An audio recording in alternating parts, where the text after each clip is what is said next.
Hello, my name is Sam Berkley. I come from Governor French Academy in Belleville, Illinois. This year, I decided to build upon last year's science fair project, my hash chaining protocol, and gave it a redesign to improve the protocol itself and make it more secure and streamlined. Given the increasing number and severity of recent cyber attacks, such as the Equifax or Yahoo breaches, it's more important than ever to safely and securely encrypt private data. People's personal information is put most often in risk due to advances in technology, which is typically caused by frail security protocols or predictable encryption methods. If important information is badly encrypted, then it's easy for a hacker to create a security breach and access the data inside. As such, more secure cryptographic methods must be developed which deter cybercriminals from attacking and stealing sensitive information. The goal of this project was to develop a novel approach towards a consistent protocol for generating and utilizing ethereal cryptographic keys.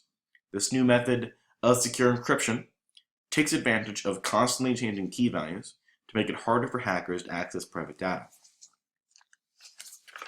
Like I said, the goal of this project was to develop a protocol to generate and utilize ethereal cryptographic keys.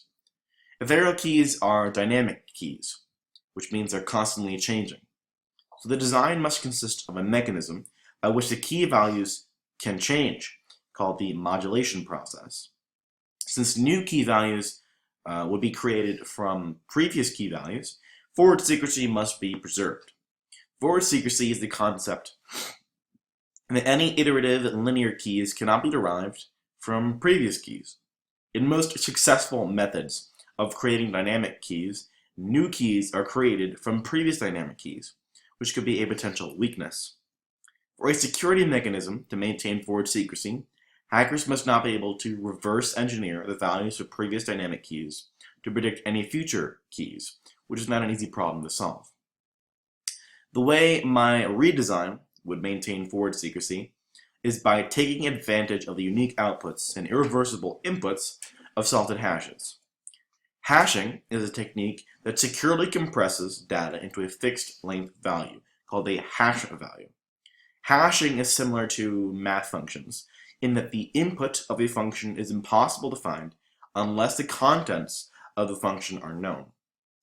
Salted hashes are simply a more secure kind of hash. A salted hash is a hash that contains additional input values beyond the primary one. This makes hashes harder to break because the entire algorithm, along with any additional inputs, must be known to replicate any one specific output. And if the key values are obscured by hashes, they are irreversible and thus maintain forward secrecy. Now, last year's project did not really meet my design criteria because it wasn't as streamlined as it could possibly be and possessed some unseen potential security issues. Because of the issues with the initial design, this year I created a redesigned protocol. I deemed it necessary. The redesign attempted to correct the issues with the initial design by streamlining the key configuration phase and elevating the security of the future contact phase. The hash chaining consisted of three fundamental phases. The first contact phase, in which both entities establish secure communication. The key configuration phase, in which both entities using the secure communication established earlier agree upon a number of parameters with which to create a single ethereal key. And the future contact phase, which instead of making one ethereal key, is the process for creating multiple ethereal keys using the modulation process. There were no changes done to the first contact phase with my redesign.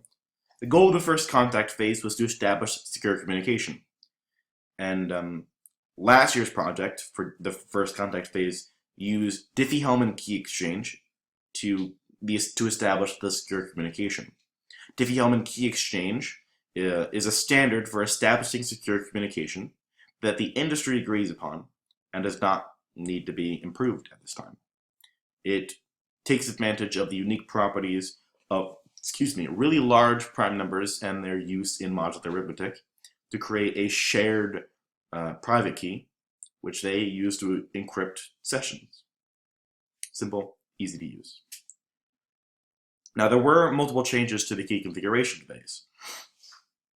The previous key configuration phase for the initial design used 4 agreed upon parameters: the principal string, the principal number, the repeat integer, and the half-life. The repeat integer and the half-life were deemed extraneous and thus cut from the key configuration phase. Additionally, the principal string and principal number were changed to reflect a more streamlined key configuration phase, using defined session data in the case of the principal string and more complex random data in the case of the principal number. In the redesigned key configuration phase, both entities agreed upon 2 parameters instead of 4 to generate a pair of synchronized keys. The parameters are the principal string and the principal number.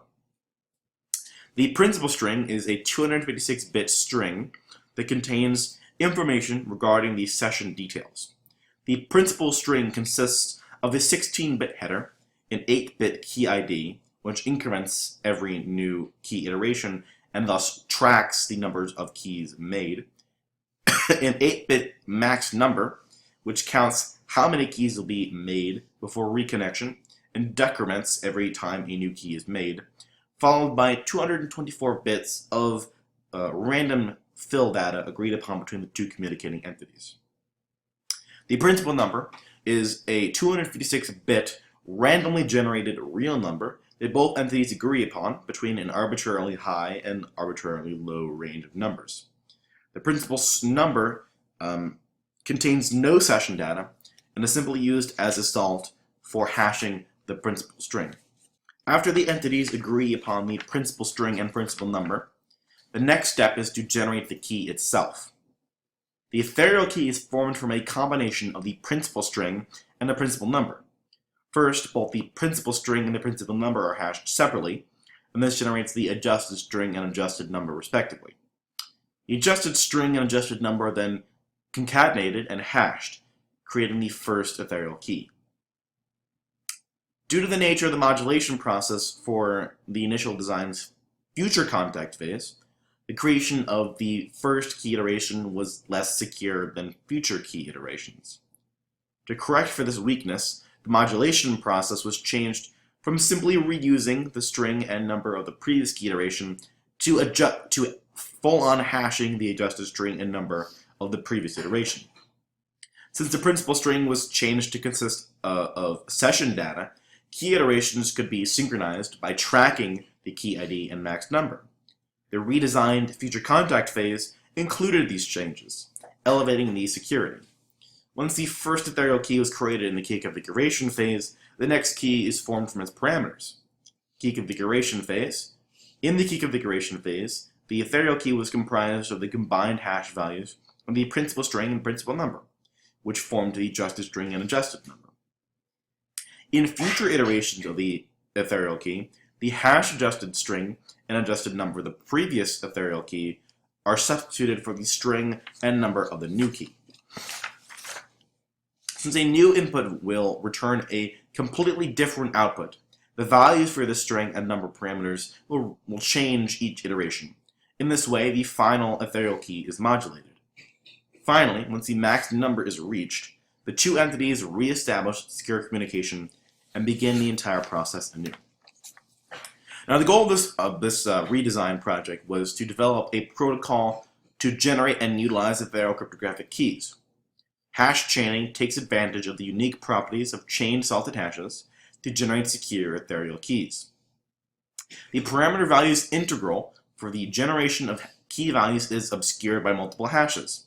Since hashes are functionally irreversible, the parameter values are securely protected, thus maintaining board secrecy. Due to the modulation process of the future contact phase, new key values are constantly created. As such, by the time any hacker discovers or brute forces the ethereal key, a new key is created.